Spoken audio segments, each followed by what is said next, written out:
बिस्मिल्लाहिर्रहमानिर्रहीम। Tax born by employer. Tax born by employer, इसको discuss करना है आज। सर, अगर टैक्स एम्प्लॉयर पे कर रहा हो, मैं आपको अभी तक बड़ी बार बता चुका हूं, जो बेनिफिट एम्प्लॉयर एम्प्लॉय को दो, एम्प्लॉय की इनकम में शामिल होगा और टैक्सेबल होगा अंडर द हेड सैलरी। काम करने के लिए ना हो, काम करने के एवज हो, यही बातें हुई है ना सर जी। अगर एम्प्लॉयर एम्प्लॉय का टैक्स अदा कर दे, अगर एम्प्लॉयर एम्प्लॉय का टैक्स अदा कर दे तो क्या होगा सर? इसकी दो तरीकों से बात कर सकते हैं हम। केस नंबर 1, एम्प्लॉयर एम्प्लॉय को कहे तुम्हारा जितना टैक्स भी बनेगा 1 लाख मैं दूंगा। एम्प्लॉयर एम्प्लॉय को कहे 1 लाख रुपए का टैक्स तुम्हारा मैं दूंगा। एसबीआई वाले 1 लाख रुपए का मेरा टैक्स 1 लाख रुपए के बराबर एसबीआई वाले अदा करते हैं। अब इसका मतलब समझते हो? इसका मतलब यह कि एसबीआई वाले वो लायबिलिटी, वो पैसा जो मुझे अदा करना चाहिए, एसबीआई वाले अदा करते हैं। तो क्या ये बेनिफिट है जो मेरा एम्प्लॉयर मुझे दे रहा है?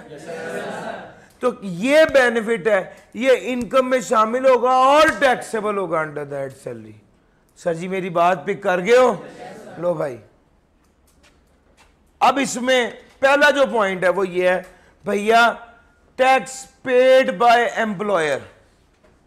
अगर एक बंदे की लायबिलिटी बनी है 185,000 और टैक्स एम्प्लॉयर ने कितना अदा कर दिया है? 1 लाख। तो बकाया 85,000 जो है वो उस बंदे को अदा करना होगा। सर जी मेरी बात पिक कर रहे हैं? लायबिलिटी बनी 185,000, टैक्स एम्प्लॉयर ने दिया 1 लाख और बकाया 85,000 पे करना पड़ेगा। सर इसमें दो चीजें काम की हैं। बात नंबर 1, जितना टैक्स एम्प्लॉयर ने पे किया वो इनकम में ऐड होगा। बात नंबर 2, जितना टैक्स एम्प्लॉयर ने पे किया वो लायबिलिटी में से कम होगा। सर जी अगर एसबीआई वालों ने मेरा 1 लाख का टैक्स अदा कर दिया है, एक फायदा तो यह है कि मेरे एम्प्लॉय ने मेरा 1 लाख रुपए का टैक्स अदा किया है, मेरी इनकम में शामिल होकर टैक्स होगा, ये तो समझ आई। बाद में मेरी लायबिलिटी कैलकुलेट हुई, वो 185,000 बनी थी। तो सर लाख रुपए का टैक्स जो एम्प्लॉयर ने पे किया है वो मेरी लायबिलिटी को कम करेगा या नहीं करेगा? सर वो करेगा। सर ये जो टैक्स लायबिलिटी बनी है, ये जो टैक्स बॉर्न बाय एम्प्लॉयर है, ये इसका मतलब है ये वाला टैक्स है ये लेस कर देंगे और बकाया जो टैक्स होगा इसको कहा जाएगा टैक्स पेएबल। क्या कहा जाएगा?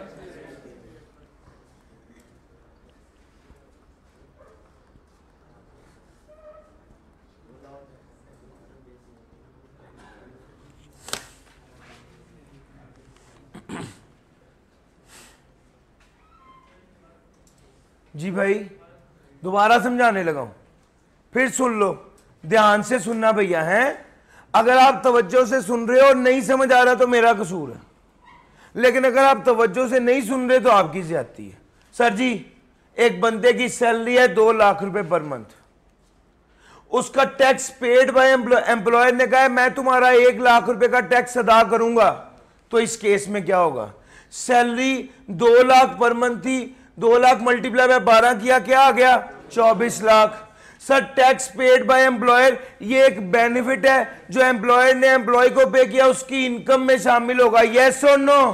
सर जी टोटल इनकम बन गई 25 लाख, कोई डिडक्टेबल अलाउंस नहीं है, तो ये क्या हो गई? टैक्सेबल इनकम हो गई। सर जी टैक्स लायबिलिटी 25 लाख पे निकालें। Step number 1 individual, step number 2 salaried, step number 3 सफा नंबर 50 नीचे वाला टेबल देखो।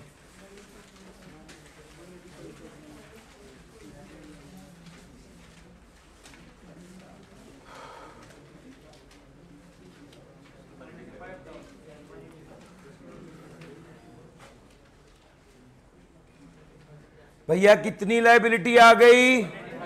सर 185,000। सर एम्प्लॉयर ने कितना अदा किया था? 1 लाख लेस कर दिया, ये पेबल होगा। अब गौर करना, अब गौर करना सर जी, जो एम्प्लॉयर ने एम्प्लॉयर का टैक्स पे किया था, पहली बात है वो इनकम में ऐड हुआ, यस और नो। दूसरी बात है जो लायबिलिटी बनी थी उसमें से लेस हो गया। भाई 2 गल्ला होनी है। अगर फिक्स अमाउंट है, एक बार इनकम में ऐड कर दो, एक बार लायबिलिटी को कम कर दो, खत्म। सर जी मेरी बात पिक कर गए हैं?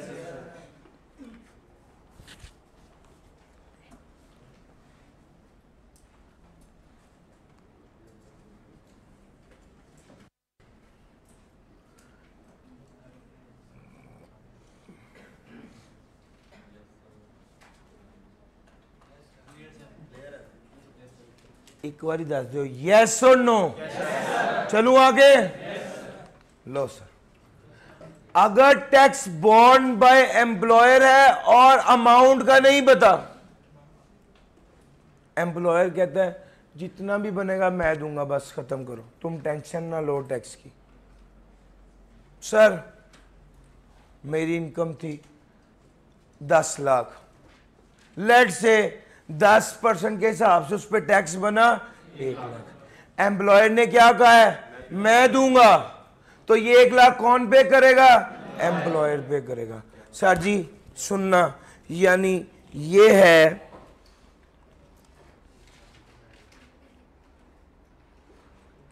है टैक्सेबल इनकम, ये है टैक्स, और ये है tax paid by employer. Sir जी पता है आपको क्या हो गया है? सर अगर टैक्स पेड बाय एम्प्लॉयर होगा तो क्या वो टैक्सेबल इनकम में ऐड होगा, यस और नो? अभी पढ़ा है सर, ये 1 लाख टैक्सेबल इनकम में ऐड हो जाएगा। टैक्सेबल इनकम कितनी हो गई? 11 लाख। इस पर टैक्स कैलकुलेट करो, कितना आया? सर 1,10,000। एम्प्लॉयर पहले 1 लाख अदा कर चुका है, अब इजाफी 10,000 अदा करेगा। ये जो 10,000 अदा किया एम्प्लॉयर ने, ये तो टैक्स बाय एम्प्लॉयर है। Tax bye paid by employer होगा तो वो टैक्सेबल इनकम में ऐड होगा, यस और नो? सर जी इसको ऐड कर देंगे, टैक्सेबल इनकम फिर बढ़ गई, 11,10,000 हो गई। टैक्सेबल इनकम बढ़ी है तो टैक्स भी तो बढ़ेगा, टैक्स बढ़ेगा तो टैक्स पेड बाय एम्प्लॉयर बढ़ेगा, टैक्स पेड बाय एम्प्लॉयर बढ़ेगा तो फिर टैक्सेबल इनकम बढ़ेगी। और यार गोल चक्कर घूम गया सारा। सर इस सारी बात को मैं ऐसे कहूं, टैक्सेबल इनकम से टैक्स कैलकुलेट किया, टैक्स कैलकुलेट किया तो टैक्स बॉन्ड बाय एम्प्लॉयर था, उससे टैक्सेबल इनकम बढ़ी, फिर टैक्सेबल इनकम बढ़ी, उससे टैक्स बढ़ा, फिर टैक्स बढ़ा तो टैक्स बॉन्ड बाय एम्प्लॉयर था, फिर टैक्स बॉन्ड बाय एम्प्लॉयर से टैक्सेबल इनकम बढ़ी, फिर टैक्सेबल इनकम बढ़ने से फिर टैक्स बढ़ गया, टैक्स बढ़ा तो टैक्स बॉन्ड बाय एम्प्लॉयर बढ़ा, टैक्स बॉन्ड बाय एम्प्लॉयर बढ़ा तो टैक्सेबल इनकम बढ़ गई। ये तो गोल चक्कर हो गया यार। और यार मेरी बात समझ आ गई है? सर मसला समझ आएगा तो जवाब समझ आएगा, ठीक है?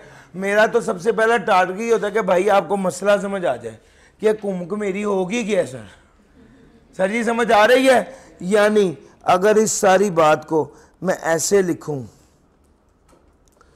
कि 3 वेरिएबल्स हैं, टैक्सेबल इनकम,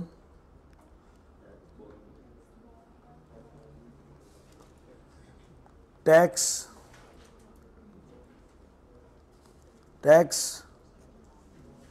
बॉन्ड।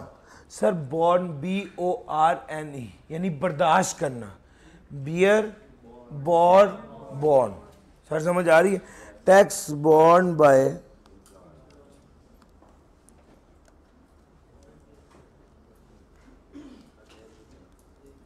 और इससे फिर दोबारा टैक्स। यार आप गौर कर रहे हो, असल में ये चक्कर चल रहा है सर। अगर ऐसा चक्कर चल जाए तो टैक्स कैसे कैलकुलेट करेंगे?